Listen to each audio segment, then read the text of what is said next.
Alright, so as I described, the shoot away messed up my shot. And what happened was my dad was telling me, picking the ball off with a rack. I'm stepping straight forward because the rack's right here. You step straight forward, make your left foot point forward, your right foot. So I made my left foot point forward because I'm picking the ball off the rack and I'm going like this. So in the games, before I would catch it, I'm not gonna go into details, but I'd catch it, step to the left and shoot like this, right? Or I'd be like, you know, to the left and then right. But then with the shooting machine, I'd catch the ball in the game and when I was practicing, just going like this. So my left leg's not pointing it out anymore. My left foot's not pointing it out. My right foot used to be pointing out my right foot forward. But now I'm going like this.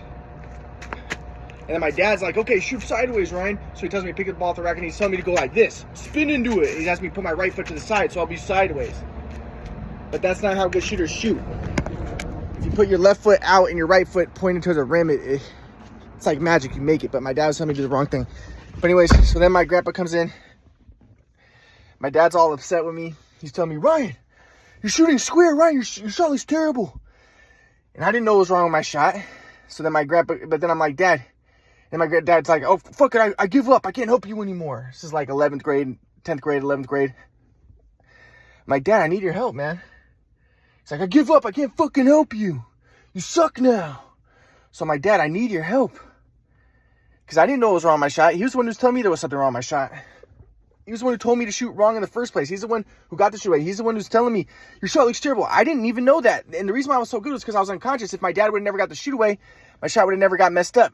So then my grandpa comes in, he's like, Ryan, you can't, because I'm like, Dad, I need your help. And my dad's like, you asked me again, I'm going to fuck you up. So then he starts beating me up.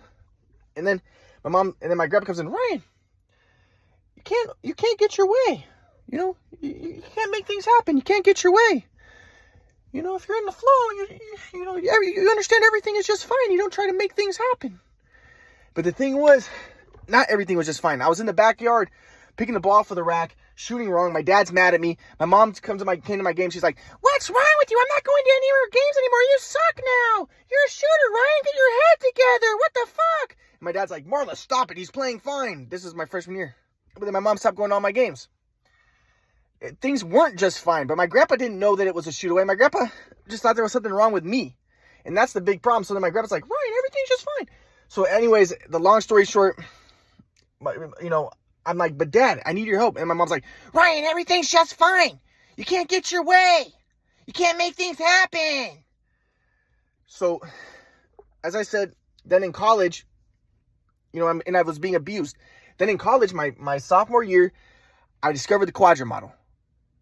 My grandpa told me about a personality type model. There's 4 types of people: thinking people, emotional people, doers, and dreamers. And I thought, okay, thinking affects emotions, thoughts, it's a duality. Then emotions cause us to do things, that's a trinity. And then what we do causes us to think. And so these are all interconnected. And I thought, okay, dreaming is separate, but it contains the first 3. Because when you dream, you think you have emotions, you do things, but you do it in the dream world. You're disconnected from your body. So it's pointing to the transcendence of the self. So I was like, okay.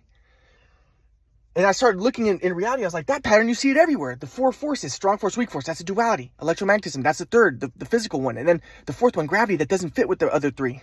And there's always a questionable 5th, which is the quintessent force, which is questionable. It's like God, is divine. So I started seeing this pattern everywhere. And I was like, I discovered a theory of everything. So I showed my mom and dad. This is my sophomore year. My mom and dad come to pick me up.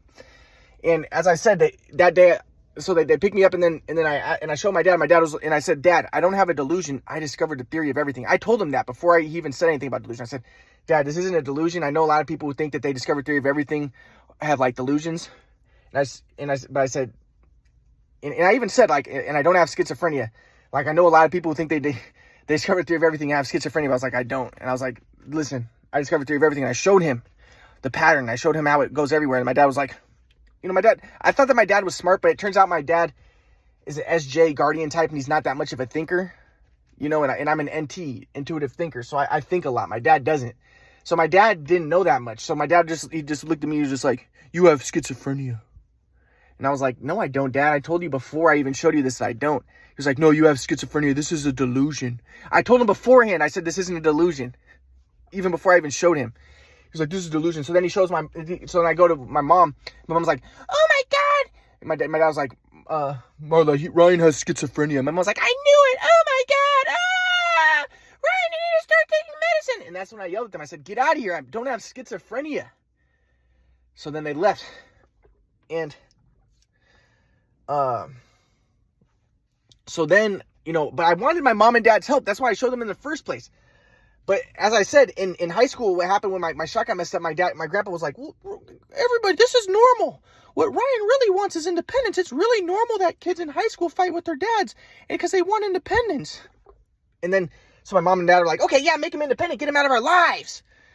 So then I had to live with my grandpa. Now, but the thing was, my grandpa was stupid. He didn't know that it was a shoot-away machine. He assumed that, and I'll tell you what he assumed because I'll get to this later. He thought there was something wrong with me. He thought that I was playing against bigger, better players and I got frustrated. No, he didn't know what the fuck was going on. He came from Kauai. He didn't know how good of a player I was before. So then at this time, when I showed my mom and dad the Quadra model, I showed my grandpa too, and my grandpa didn't believe it. My grandpa was like, he thought I had schizophrenia too until I met him in Kauai. But so I'll tell you. So at first, when I told my grandpa over the phone about the Quadra model, he didn't know what it was I told him I don't want to explain to you too much over the phone because you never know if someone's listening on the phone, and that doesn't mean I have schizophrenia. It's just true. So I didn't want to explain him over the phone, but I told him I'll explain to him in person.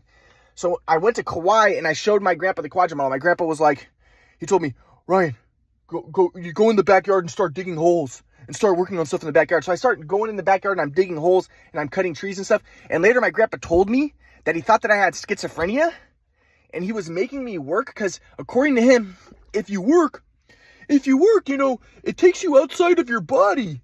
And schizophrenia represents a fragile ego and a restriction of consciousness, it being absorbed into the self, into the body, in a way that's unhealthy. So I was trying to get you to work and to dig holes and cut the hedges and stuff to get you out of your body and get your mind off of yourself so that you can break free of the schizophrenia. That's what he thought I had schizophrenia. But then, that's what my grandpa thought. So he was trying to get me to work. And he told my mom and dad, he was like, you guys, I think he has schizophrenia.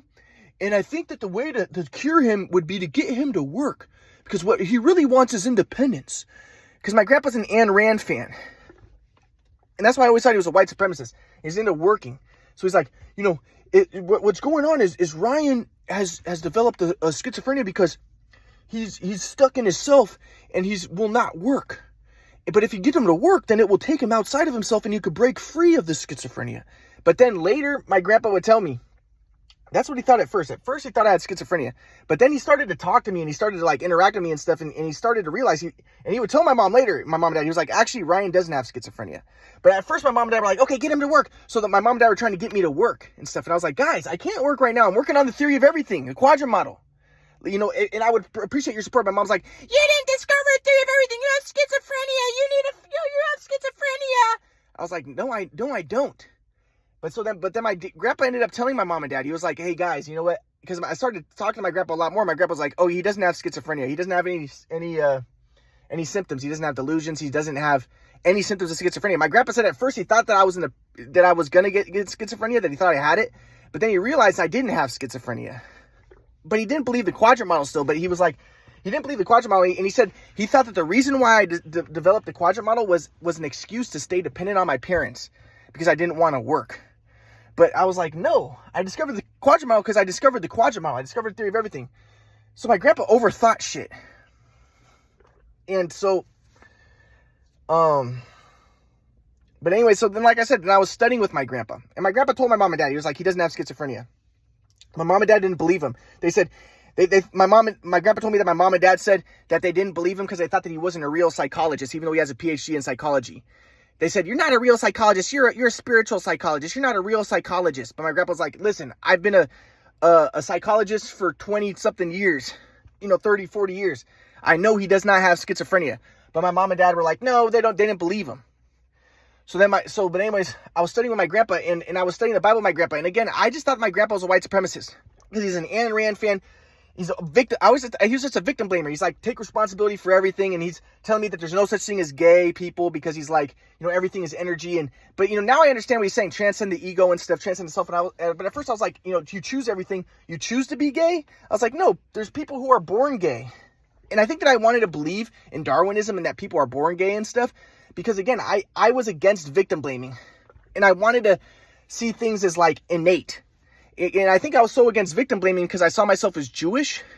And because I saw myself as Jewish, I wanted to think like that, because Jews were always victims, and people would be like, 109 countries, you guys are the problem, But I was against taking responsibility because I wanted to see the Jews as the victims, and I wanted to think it was just Darwinism and white people were evil, and white people tried to attack the Jews and conquer the Jews, and that's just Darwinism, and it's just natural, and I hated the Bible because the Bible would be like, the Jews were taken over because of their sins.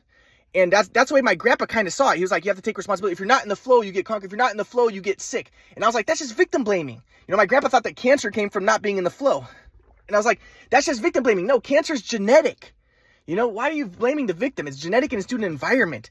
And, especially if you're a poor person. So I was a Marxist. I was like, especially if you're a poor person, you're more likely to get cancer. And so I was just so anti-white. And I'm like, it all boils down to Darwinism, the white people wanting to take power because they're a different genetic group.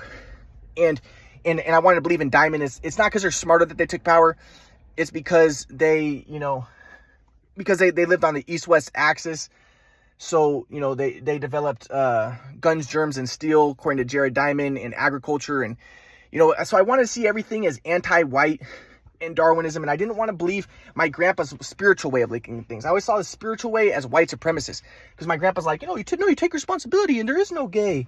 And, and all that matters is just how hard you work. And I'm like, working hard, that's just white supremacy. And in my mind, I was like, I thought to myself, if white people are so into working hard, like I hated the Fox News people. I was like, if white people are so into working hard, maybe it's because the black people and the Jews are the kings. Like I thought the black people are the princes. They're the good basketball players, they're the rappers and stuff. And the Jews are also good at rap and basketball. And the Jews are very smart. And I was like, maybe the white people are so into working hard because maybe the Jews, the black people are right when black people are like, yeah, the black people are kings. We're the kings.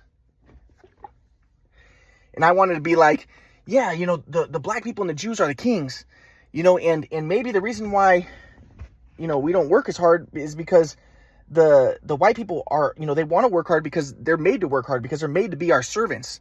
White people are made to serve the black people so that the black people can play basketball and work on their artistic stuff. And the white people are made to serve the Jews. And I thought of the white people as SJs, guardians, the second quadrant. And I thought of Asians as NF, idealists, as the first quadrant. And I thought of black people as the artisans, the third quadrant, the SPs. And I thought of Jews and brown people as the NT rationals, the fourth quadrant. So I wanted to think like, and like I said, I wanted to invert everything. So my grandpa's talking about like, yeah, faith is important and stuff. But my grandpa also confused me because my grandpa's like, well, belief is not the flow. And my grandpa's teaching me like, the good can be bad and the bad can be good. And that, if you don't believe and you're in nonconformity, then you could be more likely to get in the flow. Because if you don't believe, then and you're not, it's like when you shoot baskets. Like if you shoot the way coaches tell you to shoot, you're not going to shoot good because coaches tell you to shoot square. But if you are in nonconformity, you're not in the flow, but at least you're not shooting square like coaches say. So you're actually maybe closer to the flow. But the flow would be the way I shot before the shoot away machine, right? So I'm like, yeah, the good is bad and the bad is good. And so, maybe you shouldn't believe and you shouldn't be good. And because being against sex, that's just the white supremacists. They're just against sex because either they can't get sex, like Nietzsche says, they're just weak and they can't get sex, or because, they just want to make women into baby makers so that they can maintain the white race, and they're just white supremacists and they're not in the flow because they just want to maintain the white race and they haven't transcended the ego. So again, I wanted to invert everything. And I wanted to make the black people good and the white people bad. So the black people who are hypersexual, I wanted to be like, yeah, they're actually closer to the flow. And like, they're the prodigal sons who go out and they're actually closer to the flow than the white people who are in conformity and they're not really in the flow. Because they might believe, but they don't, you can't believe in God because God is beyond belief. And that's kind of what Dr. Hora taught. And that's kind of what my grandpa taught. So, my grandpa said that the believe in Jesus was a mistranslation. It's either understand or even believe into Jesus. That's what I heard a scholar, a Catholic scholar say. So again, I wanted to invert everything, and I was a Marxist. So I wanted to be like, yeah, the Bible. So I studied the Bible, and I made my own discovery. And I was just like, the Bible was just an attempt to destroy the Roman Empire by the Jews to save the Jews. And Paul says, we give you spiritual blessings. You give us material blessings. And in the end, the Jews will all be saved, but the Gentiles won't. So I was just like, yeah, it was just a trick to save the Jews from the white people, the evil white people. And, you know, I saw the white people as the SJ Guardian believers and the Jews as the NT, you know, the SJ Guardian believers, second quadrant, and the Jews as the NT rational knowers, the fourth quadrant. And the Jews don't believe. But it's good that they don't believe. So, again, I wanted to destroy religion because, and again, my grandpa, I saw him as a victim blamer. And you know, take responsibility. And I always felt that he didn't help me. Because when I needed help from my mom and dad, he's like, Ryan, just accept. Just accept. You know, you can't make things happen. You can't get your way. And so that made me more into a Marxist because I'm like, no, why don't you tell my mom and dad to stop being so brutal? Now, my grandpa would say that it's true. My mom and dad were not in the flow. And now I understand that. But my grandpa would say, you know, but I was like, you know, you're just a victim blamer. And you're on the side, you're a conservative. You're an Ayn Rand fan. You're on the side of the oppressors. So I was always a Marxist. I was always saw myself as Jewish and I was always anti-white, but this made me even more anti-white. And I was just like, and I hated my grandpa. I saw him as a white guy, conservative, who was trying to teach me Christianity or teach me spirituality. And I thought that spirituality was just white supremacist. My grandpa was like, just accept, everything is fine. Just, you know, everything is fine. And you can't make things happen and you can't get your way. But, you know, I wanted to talk to my mom and dad, you know? So, but anyways, when I went to Kauai, that's when I tried to get, you know, my mom and dad made me go to Kauai after I graduated from college. I wanted them to help me get the quadrant model out. But then I go to Kauai and then my grandpa doesn't believe the quadrant model. He's making fun of me. And he's like, Ryan, you have to get a job. And as I said, my grandpa's whole thing was, well, if you get a job, this will help you to transcend your ego and then you'll let go of the quadrant model. But I'm like, listen, I don't need to let go of the quadrant model. I discovered the theory of everything. Can you guys just help me and support me? Can you get mom and dad to help me? But my grandpa was like, no, what you really want is independence. That's what everybody really wants. And again, I just saw him as a white supremacist because the Ayn Rand fan, like everyone just wants independence. Everybody just wants to work. Everybody just wants to, you know, to work and work hard. And I was like, no, I discovered the theory of everything. And again, I'm like, if you white people, if you want to work so hard, then why don't you go fucking work hard? And you could be fucking slaves. But me, I discovered the theory of everything. I don't need to work hard. You guys and I am working hard. I discovered the theory of everything. I'm working on that. So help me, support me. But he didn't believe me. And my mom and dad were like, Ryan, that's schizophrenia. Get him out of our lives. And again, like I hadn't talked to my mom and dad. They hadn't talked to me. This is all over the phone. I'm in Kauai. So my grandpa's like, Ryan just wants independence. So my mom and dad are like, okay, good. Get him out of our lives. Make him independent. We want nothing to do with him. So again, that's when, you know, if I wasn't on Kauai, I wouldn't have done this. But then I go on INTP Central and on Facebook and I'm writing out my ideas, my quadrant model. But my mom was deleting all my posts about the quadrant model. So then I'm trying to get it out. But I just want to get basketball videos of when I was younger. Because I wanted basketball videos so I could study the swag flow. So I tell my mom, can you guys just talk to me? And I want to talk to my dad. And I want to explain to him about the shoot away machine. And let's move on. And I want to get videos so I can, you know, study the swag flow. Because in college, I lost the swag flow. Because I looked, after my mom and dad abandoned me, I looked at videos and I saw the swag flow. I'm not going to get into details about what that is. But so, I wanted to get, you know, to get my basketball videos. And I'm on Kauai. And I want to talk to my dad. And my mom's like, your dad's never going to talk to you. You have schizophrenia. You're a fucking loser. You know, you need to take medicine. I'm like, I don't have schizophrenia. I discovered the theory of everything. She said, your dad's not going to talk to you. Don't you remember how you treated him in high school? And I'm like, Mom, listen. In high school, it was a shoot away machine. It wasn't my fault. She's like, oh my God, you don't take responsibility. Again, responsibility. White supremacists, I think. You don't take responsibility. You're such a fucking loser. But my grandpa would say that my mom was not in the flow. She was being judgmental and she wasn't in the flow. But regardless, my mom misinterpreted my grandpa's teachings. So then I'm like, Mom, please, can I talk to Dad? Can you guys help me out? No, we're never going to talk to you. We're never going to see you. You're a fucking loser. You need to take medicine. Just get out of our lives. We want you to be independent. Get the fuck out of our lives. We want nothing to fucking do with you. And I just want to talk to my mom and dad. I want to talk to my dad and show him what happened with the shoot away machine. But they won't talk to me. They won't let me talk to him. So, and like I said, then I tried to tell my grandpa. I was like, Grandpa, I figured out what happened in high school. It was a shoot away machine. My grandpa was like, oh my God, ha ha ha. It wasn't a shoot away. You were playing against bigger, better players and you just got frustrated and that's why your dad beat you up. And I was like, Grandpa, you're the fucking bad guy. You're a victim blamer. That's not what happened. He didn't know what happened. He came from Kauai. He didn't know how good I was. He didn't know what happened. So, and then I'm trying to just talk to my mom and dad, but my mom's like, he's never going to talk to you, you fucking loser. Just take medicine. Stay the fuck out of our lives. Never come back to Los Angeles. You're never allowed back. If you ever come back, we're going to make your life hell. That's when I go online and I start writing out my Marxist ideas. And if they would have just talked to me, if they just would have been kind and compassionate and loving and caring, all this crazy stuff would not have happened. But I discovered a theory of everything. I needed help. If my mom would have just helped me get basketball videos, I would have got back into basketball and rap. I could always write rap when I'm playing basketball, serious basketball. But my mom, they just threw me to the side.